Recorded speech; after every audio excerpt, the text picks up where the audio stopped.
दोस्तों, rough tough रास्ता, rough tough motorcycle, royal Enfield motorcycle कहना भी इसको गलत होगा। ये तो अलग ही कैडर है।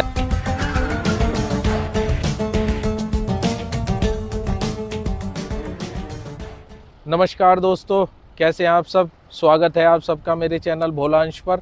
मैं हूं अंशुल और आज मैं आपको बताने जा रहा हूं रॉयल एनफील्ड क्लासिक 350 के बारे में।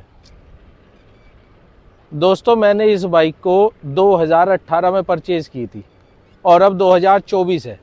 इसका मतलब मैं इसको यूज़ करते हुए मुझे 6 साल हो गए हैं और मैं समझता हूँ कि मैं बहुत कुछ इसके बारे में आपको बता सकता हूँ कि इस बाइक को लेना चाहिए, नहीं लेना चाहिए, किन के लिए बाइक बनी हुई है, ये बाइक अच्छी है, बुरी है। मेरे हिसाब से मैं अपना एक्सपीरियंस आपको शेयर करूँगा कि ये बाइक एक्चुअल में 6 साल यूज़ करने के बाद आपको क्या महसूस होगा। दोस्तों, जब मैंने इसको 2018 में परचेज़ की थी तो 5,000 रुपये बुकिंग अमाउंट लगाकर इसकी, तब मैंने इसको जो है 3 महीने बाद मुझे इसकी डिलीवरी मिली थी।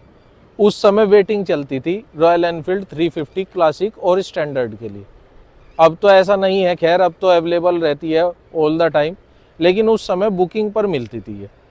दोस्तों, मुझे भी क्रेज़ था और ब्लैक कलर में ये वाला कलर जो था ब्लैक, इसमें शानदार लगती थी ये। मैंने गन ग्रे बुक किया था दोस्तों। मैं अपनी बताऊं आपको, उस समय गन ग्रे लॉन्च हुआ था जिसमें रियर में भी डिस्क ब्रेक आते हैं, इसमें नहीं आते। लेकिन जब मैं दोस्तों गया शोरूम पर तो मुझे लगा गन ग्रे में वो बात नहीं थी जो इस ब्लैक कलर में थी। ब्लैक कलर देखते ही मुझे इतना भा गया कि मैंने उसको हाथ के हाथ कहा कि मेरी गन ग्रे कैंसिल करो, मुझे तो ब्लैक दो। तो मैं क्लासिक 350 ब्लैक लेकर आया था दोस्तों।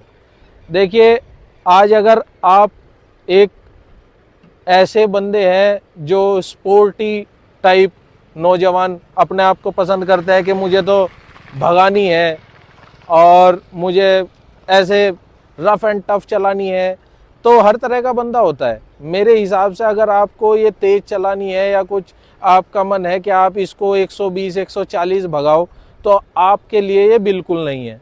ये तो एक क्रूज़र बाइक है जो 60 70 80 तक चलाता है और राइडिंग का मज़ा लेता है। उन लोगों के लिए ये बाइक बनी हुई है। अगर आप सोचते हो कि इस बाइक को आप ले जाओगे 120 हाईवे पर भगाओगे और एकदम से ब्रेक मारोगे, आगे से उठाओगे, वो बाइक नहीं है ये तो एक क्रूज़र बाइक है। आपको आराम से वादियों का मज़ा लेना है, पहाड़ों पर आप रोड पर ठंडी ठंडी हवा चल रही है तब जा रहे हैं, तब तो इस बाइक का मज़ा है। अदरवाइज आपके लिए बाइक बिल्कुल नहीं बनी। अगर आप इसको 80 से ऊपर चलाएंगे दोस्तों, वाइब्रेशन इसमें इतनी होती है कि आपके यहाँ से हाथ में वाइब्रेशन शुरू होगी और दोनों हाथों में आपके इतनी वाइब्रेशन होगी कि आपको इसको फिर 80 पे ही लाना पड़ेगा। 80 अबव जाते ही इसमें वाइब्रेशन शुरू हो जाएगी और हैंडल बिल्कुल ऐसे शेक करने लगेंगे कि आप बिल्कुल इसको ये समझोगे कि आपको बिल्कुल कंफर्टेबल नहीं है, आप रिजेक्ट कर दोगे। तो अगर आपको 80 70 80 पर क्रूज़ करनी है, बाइक चलानी है, मज़ा लेना है राइडिंग का, जैसा जब कोई गोवा जाता है और कहीं माउंटेन्स पे जाता है तो लोग प्रीफर करते हैं कि उन्हें ये बाइक रेंट पर मिल जाए और वे इसको लेकर अपने या फ्रेंड्स के साथ या अपने जो है किसी भी पार्टनर के साथ आप इस पर क्रूजिंग कर सकें। दोस्तों, उसमें आपको राइडिंग एक्सपीरियंस, मैंने जावा का भी आपको रिव्यू दिया है, जावा से अच्छा राइडिंग एक्सपीरियंस है अगर आप 70 to 80 की स्पीड पर इसको चलाते हो। इसमें आपको बहुत ही मज़ा आएगा, आप इस पर थकोगे नहीं। दोस्तों, इसका सिटिंग पोस्चर जो है ना, आप इस पर बिल्कुल सीधे बैठते हो, ऐसे हैंडल पकड़ते हो, इसमें आपको बिल्कुल भी ऐसा महसूस नहीं होगा कि आप कहीं ना कहीं थक गए हो। मैंने दोस्तों इस पर 200 किलोमीटर्स तक एक दिन में राइडिंग की है, कभी मुझे इस पर थकावट महसूस नहीं हुई। और दोस्तों, इसकी एक खास बात जो आपकी दोस्तों जान भी बचा सकती है, इसकी सबसे बड़ी खास बात यह है कि अगर आप इस पर जा रहे हैं और आपके सामने एकदम अचानक से कोई बड़ा गड्ढा आ जाए, दोस्तों ये डिसबैलेंस नहीं होगी, मेरी गारंटी है। ये डिसबैलेंस होगी नहीं, आपके हैंडल से हाथ भी छूट जाएंगे ना, तब ये बाइक सीधी ही रहेगी। इतनी अच्छी इसकी जो है राइडिंग जो क्वालिटी है, जो बैलेंसिंग है इसकी, बहुत ज़बरदस्त है दोस्तों। इस बाइक की बात कर रहा हूँ, मुझे और दूसरे जो मॉडल्स हैं उनका बिल्कुल नहीं पता, स्टैंडर्ड की कैसी है मुझे उसका नहीं पता। और दोस्तों हाँ, रॉयल एनफील्ड में डिस्क ब्रेक होने बहुत ज़रूरी हैं। एक बार इसके डिस्क ब्रेक खराब हो गए थे और मुझे ही पता है दोस्तों 60, 70, 80 पर ये कैसे रुकती है।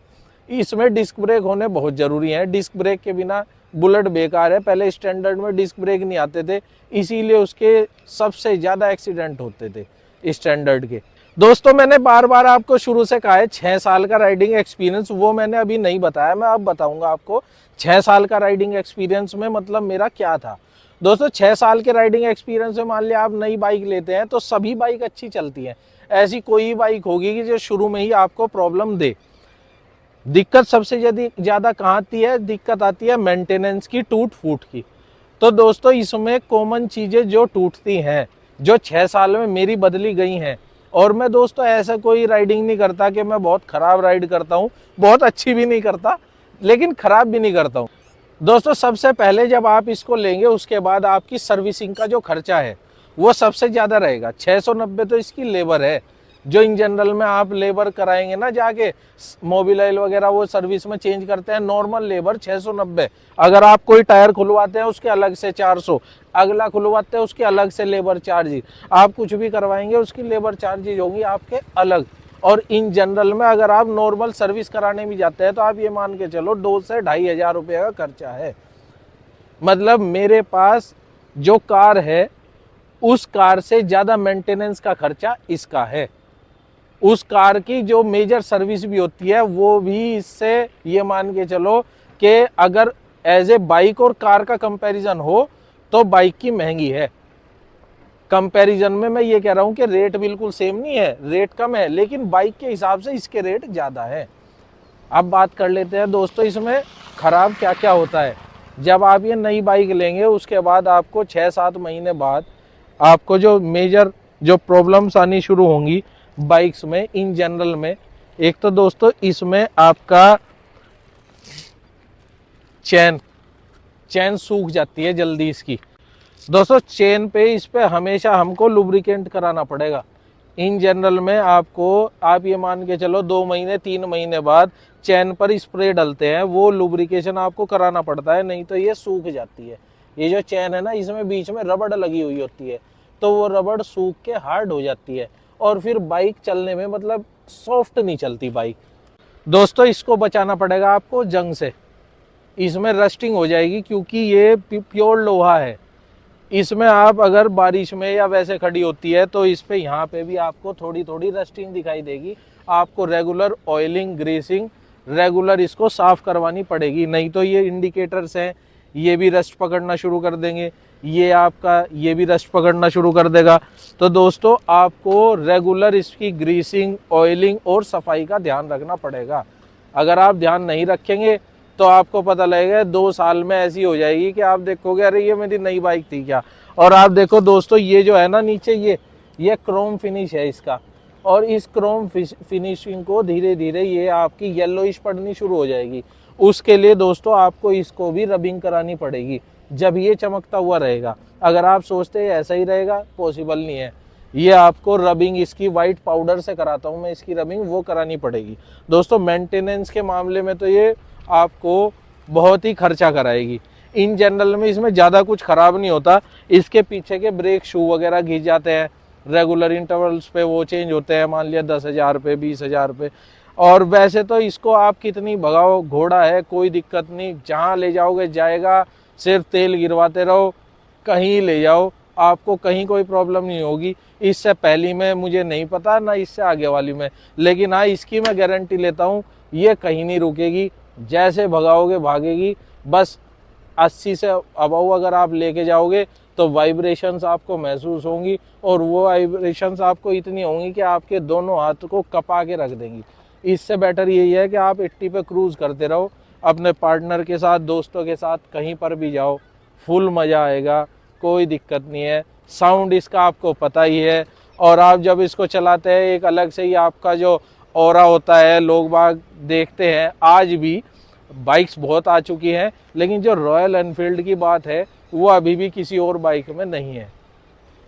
दोस्तों मेरा आज तक इसमें क्या क्या ख़राब हुआ है मैं आपको वो बताना शुरू करता हूँ। अब इसमें 2 बार तो मैं इसके चेन सेट बदलवा चुका हूँ, और मेरी बाइक चली आप देखेंगे 38,202 किलोमीटर। ये मेरी बाइक आज तक इतना चली है। और इस बाइक के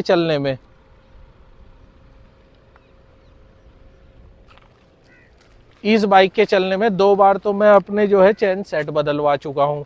एक बार मेरा ये जो डिस्क ब्रेक है, इसका डिस्क ब्रेक का ये ख़राब हो गया था, अब किस वजह से हुआ था मैं वो भी चेंज करा चुका हूँ एक बार। और मैं आपको बताता हूँ, और इसमें इंडिकेटर लाइट वाइट तो इन जनरल में कभी भी बदलवानी पड़ जाती है, कोई इतनी बड़ी बात नहीं है।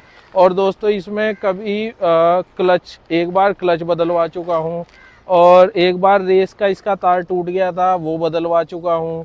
और दोस्तों एक बार मेरी लाइट टूट गई थी, मैं वो बदलवा चुका हूँ। एक बार मेरा ये रिम खड्डे में गिर गई थी मेरी बाइक ज़्यादा तेज़, तो मेरा रिम में क्रैक आ गया था, तो मैं रिम भी बदलवा चुका हूँ इसका।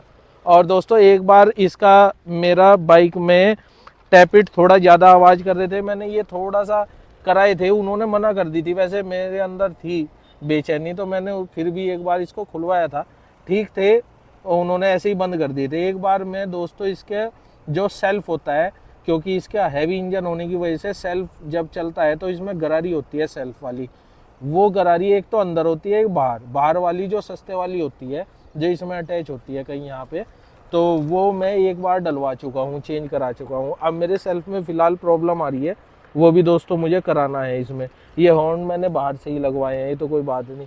मैं तीन या 4 बार लगभग इसके वो बदलवा चुका हूँ, ब्रेक पैड्स वगैरह जो इसमें अंदर होते हैं दोस्तों, वो बदलवा चुका हूँ। मतलब इन जनरल में मेंटेनेंस का खर्चा जो नॉर्मली आना चाहिए एक इतनी हैवी बाइक में वही करा है, एक्स्ट्रा तो इसमें कभी कुछ हुआ नहीं। इंजन में इसके कोई प्रॉब्लम नहीं है, आवाज़ आज भी ऐसी है जैसी पहले थी, चलती आज भी ऐसी है जैसे पहले थी, कोई दिक्कत नहीं। आप इसको सर्विस ऑयलिंग ग्रीसिंग कराओ और चलाओ। ये मेरे जो नॉर्मल मैंने इसमें जो चेंजेस जो टूट फूट हुई है, जो मैंने बदलवाए हैं, वो आपको मैं बता चुका हूँ दोस्तों। अब लास्ट में आपको मैं ये बताना चाहता हूँ कि आप इसको लें या ना लें। देखो अब जो मॉडल आ रहा है उसमें वाइब्रेशन बिल्कुल ना के बराबर है, आप उस पर पानी भर के एक गिलास भी रखेंगे और ये मिडिल स्टैंड पर होगी, और आप इसको सेल्फ मारेंगे, आप इसको रेव भी करेंगे तो भी आपका वो पानी का गिलास नहीं गिरेगा। आप कहेंगे तो मैं ये टेस्ट करके दिखा दूंगा नए और ओल्ड मॉडल के साथ में। और दोस्तों रही बात 6 साल बाद, मैं आपको ये बता सकता हूँ कि कौन इसको ले और कौन इसको ना ले। अगर दोस्तों आप एक एंथुसियास्टिक है और आपको पसंद है क्रूज़ करना, तो आप इसको बिल्कुल लें। अगर आप हैं कि आपको बिल्कुल एकदम भगानी है, तो आप इसके लिए फिर बिल्कुल मना कर दें, आपको फिर ये बाइक नहीं है, आपके लिए स्पोर्ट्स बाइक है। दूसरी बात दोस्तों, इस बाइक को लेने के लिए आपको शहर में तो आपका बिल्कुल मतलब इन जनरल में आप जा नहीं पाएंगे, क्योंकि इसमें एक तो सामान रखने की कोई जगह नहीं होती। आप फिर अगर बहुत ज़्यादा, आपको पता है सभी शहरों में भीड़ भी होती है, आप ट्रैफिक में इसको लेकर फंसे रहेंगे, और बाज़ारों में जो जगह होती है वो और कम होती है, आप वहाँ मोड़ नहीं पाएंगे, बैक नहीं कर पाएंगे। कई बार आप स्टैंड पर लगा देंगे, इसको वहाँ से निकालने में अकेले बंदे को तो पूरी जान लगानी पड़ जाती है इसको पीछे करने में, तो आप दोस्तों वहाँ पर भी इसमें परेशान रहेंगे। इन जनरल में नॉर्मली आपको ऑफिस जाना है, आपको कॉलेज जाना है, आप चले गए आ गए, बैग क्योंकि आपके कंधे पर होता है तो ये ठीक है। अदरवाइज़ आपको मार्केट जाना है तो दोस्तों ये आपके लिए बाइक नहीं है। आप सब्जी लेने जा रहे, ये आपके लिए बाइक नहीं। बात तो ये है, अगर आप इस पर जाएंगे बाज़ार में सब्जी लेने, तो मुझे नहीं लगता आपको ये अच्छा लगेगा कि आप रॉयल एनफील्ड पे सब्जी लेने जा रहे हो। उसके लिए और टू व्हीलर्स बहुत हैं, इसकी तो एक अलग ही अपनी शान है, और अच्छा भी लगता है। आप कहीं घूमने जा रहे हैं तो आप रॉयल एनफील्ड पे जा रहे हैं, आप कहीं जो है अपने पार्टनर के साथ जा रहे हैं तो और भी अच्छा लगता है, वो आपकी अपनी व्यू है। बाकी आप लोकल में ट्रैफिक में फंसे पड़े हैं तो मुझे नहीं लगता ये आपको कोई आराम देगी, क्योंकि कई बार क्या होता है, मैं भी लेकर जाता हूँ मार्केट में, किसी शॉप के बाहर पार्क कर देता हूँ, उसके बाद फिर वहाँ से निकालना ट्रैफिक में एक बड़ा ही मेजर इशू सा हो जाता है। तो और बाकी दोस्तों कोशिश करें कि इसमें कभी भी आपका पेट्रोल रिज़र्व में ना हो, आप हमेशा ऑन में ही रखें, क्योंकि ऐसे ही ऑन में डलवाना पेट्रोल, ऐसे ही रिज़र्व में, क्योंकि अगर ये एक बार कहीं पेट्रोल की वजह से ख़त्म हो गई, बंद हो गई, तो फिर दोस्तों इसको खींचना एक बहुत बड़ा ही महाभारत काम है। तो इसलिए दोस्तों मैं आपसे यही कहूँगा कि पेट्रोल वगैरह इसमें रख के डाल के, और बाकी ठीक है दोस्तों, अपनी अपनी अपनी पसंद होती है। मुझे तो आज भी पसंद है, मैं तो आज भी इसी को ही चलाता हूँ। लेकिन हाँ, मार्केट के लिए यूज़ नहीं करता। मार्केट के लिए मेरे पास एक और सब्स्टिट्यूट है, जिसकी कभी आगे वीडियो लेकर आएंगे।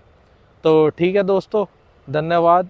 मिलते हैं आपसे अगली वीडियो में। मेरी आपसे रिक्वेस्ट है, आप मेरे चैनल को सब्सक्राइब कीजिए, लाइक कीजिए मेरी वीडियोस पर कमेंट कीजिए। कुछ अगर आपको नहीं अच्छा लगता, आप उसके बारे में मुझे बताइए, मैं कोशिश करूँगा सुधार करने की। और बाकी दोस्तों, आपसे यही उम्मीद करता हूँ कि आप ऐसे ही अपना प्यार बनाए रखेंगे और ज़्यादा से ज़्यादा मेरी वीडियो को देखेंगे और मुझे थोड़ा सा और हिम्मत देंगे कि मैं और अच्छी वीडियोस बना सकूं। ठीक है दोस्तों, धन्यवाद।